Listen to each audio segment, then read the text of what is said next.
Hi, it's Jo Martin here, founder of One of Many, and I wanted to run through 3 quick red flags, we call them. In other words, signs that someone probably isn't ready to work with you. So, I've called them a bad client, but before we start, let me make it clear. I'm not saying this makes anyone a bad person, okay? We're not commenting on someone's value or ethics or anything like that. But even the most amazing, gorgeous, brilliant woman might be a bad client at certain times. Hell, I've been someone who would have been called a nightmare client at times, quite frankly, simply because of where they're at in their life and how ready they are to be coached. So let's start off with red flag number 1, point number 1, and that is pretty simple. They don't need a coach. They need some other kind of help. So what do I mean by that?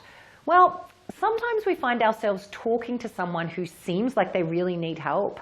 You know, as a coach, you've probably been trained in supporting people and helping them move into action. So maybe you meet someone who's all over the place. You know, their marriage is going down the drain, they're being bullied at work, they've lost all motivation, things that might be really bad.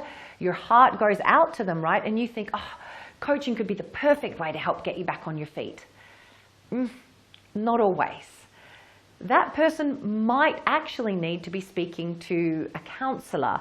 If they're having issues with their mental health and depression or anxiety, they might need to be speaking to a psychologist or a psychiatrist. They might need a relationship therapist or a divorce lawyer, you know. Maybe they need to have a conversation with their GP about how they're feeling before any of that happens.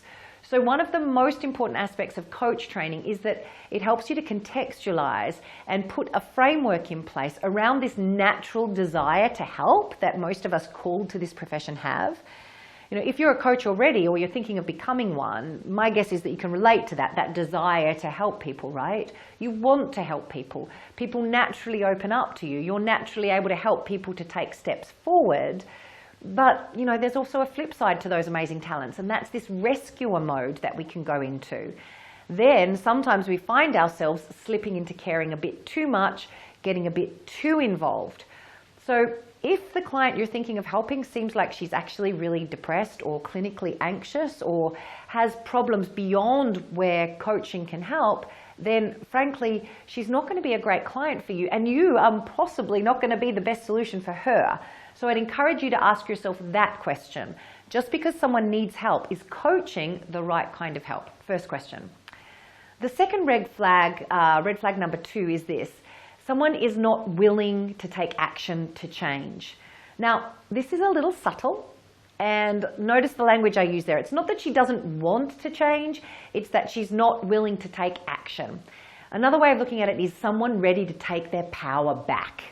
You see, it's human nature, isn't it? Most of us are great at pointing out all of the things we wish were different in our lives, but when it comes down to it, are we willing to take action? If someone's complaining about how things are actually going, but are showing no signs that she's at a point where she's ready to change, well, I'm sorry to say, but coaching that person is not going to be a good experience.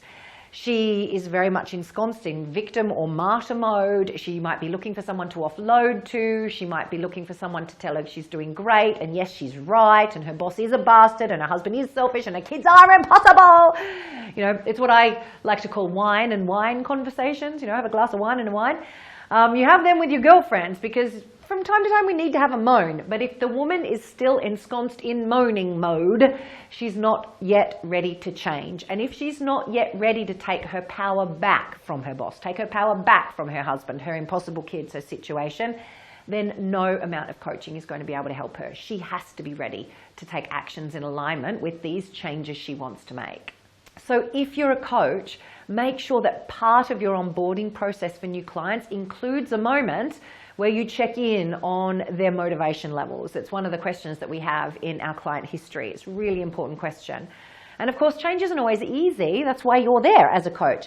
But are they willing to take some kind of action with your support? Without that, coaching isn't going to be a good experience. Another real red flag for me that someone is not ready to be coached is when you ask the question, what have you done about this in the past? And they start with the 18,000 different things that they've tried. You know, they tell you about the relationship counselor they've been to, and the therapist that they've been to, and the consultant they paid to come and help them do, and the hypnotherapy that they tried, and when they've tried, and 3 other coaches that they've tried in the past, but they were no good. But I know you're going to be different. If someone has a laundry list of all of the things they've tried to change something in the past and it hasn't worked, for me, that says, are you open to being the next on my long laundry list of things that I've tried? If you're happy to do that, then go ahead, have a go. You know, and I know that there are a couple of people we've graduated from our coaching certification who take pride in being the people that will deal with the clients that nobody else wants, and they do a great job with it. In my own experience, I found that those are really tough clients to deal with. They are tough people. They're very committed to being right about their disempowerment. And if that's the case, then they can be really tough to coach. Better people to coach are those who are, yes, frustrated and fed up, but they are willing to take action. They are willing to take responsibility for the fact that they have contributed to the situation, and that they feel a sense of agency around the fact that they can do something. They might not always see it straight off the bat. That's your job as a coach, to help them to see it. But you want someone who is ready to actually make change. It's a really important thing. So if you've coached people in the past, what have you noticed about people who are not yet ready to change? Have you seen any red flags? What are the ones that you've noticed? Please share in the comments box. If this video has been useful for you, please like it and share it with anyone you think might be interested. But I'm interested to know, what have you noticed is a red flag when taking on clients?